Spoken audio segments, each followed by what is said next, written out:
Hey guys, how's it going? Welcome back to another video.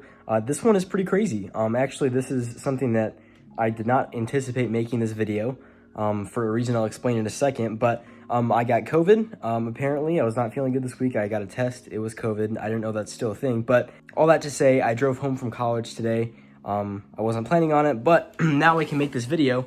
I purchased a new Mikrotik switch because I've gotten a ton of feedback in my previous videos stating that I did not get a good Mikrotik switch for what I was trying to do. So in part one of my data center series, essentially I bought a Mikrotik switch and it was too low power for what I need. And I got some recommendations, so I have made a purchase. So this is a new Mikrotik Cloud Core router switch. This thing is pretty legit. So it was also pretty expensive. It was like 500 bucks, but I bought this, shipped it to my dorm at college, set it up. I've got it all set up and ready to go, so we're just gonna hope that everything goes well and the switch gets installed correctly. And I was anticipating on shipping it back home, but I wanna say thankfully, not thankfully, but I ended up with COVID, so I came home today and I figured might as well set this switch up. So let's get started here and we'll get this thing installed. Welcome, this is part number 6 of my data center series. I'm building a data center in my house. There's a ton of more parts before this. Obviously it's part 6, so go check out the other ones before this. There's a fiber video, there's a Unify PDU Pro video. Most recent one was the UPS monitor video, which is kind of less part of the series, but still kind of part of it. In the ISP switch, which is part 1. Part 1 is where I initially bought the Mikrotik switch, but anyways, let's get to it. We'll get the switch installed and this should fix our problem once and for all. So I've got it in the rack. Now we are just going to plug the switch in so it can boot, and then I'll move all the cables over to it. And the downtime we are going to have is just from moving the cables. All right, and it's now installed. You'll see that we have the connection from the ONT and to the 2 routers that we have. We have the UDM Pro as well as a virtualized router. Everything is operational. So now we get to go test the queuing and traffic shaping. That'll be the fun part.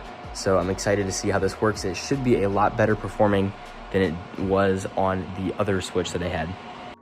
And it is now Friday, October 24th, over a month later. We have already pushed about 23 terabytes through this device on the internet, and I have yet to set up traffic shaping. That being said though, this switch is working really well. There's been no outages, no downtime, nothing at all like that. Really rock solid, really still happy with this purchase, even though I have not done traffic shaping yet. But it is now time, so let's do some traffic shaping. Okay, so it's now later in the night and I have set up the packet rules. We are actually doing mangling on the IP firewall. We are marking some packets and we are doing the routing and forwarding on these packets, as you will see over here. So the statistics are going up and up and up.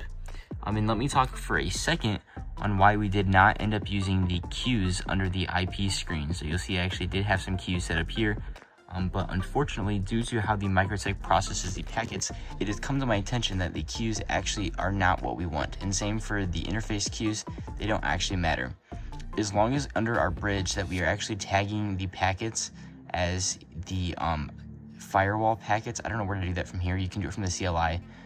But basically, we just want to make sure these packets from the bridge interface are being treated as IP packets that we are forwarding through the firewall.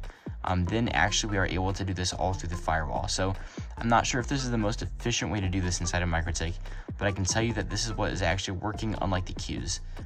So it's annoying that the queues aren't working.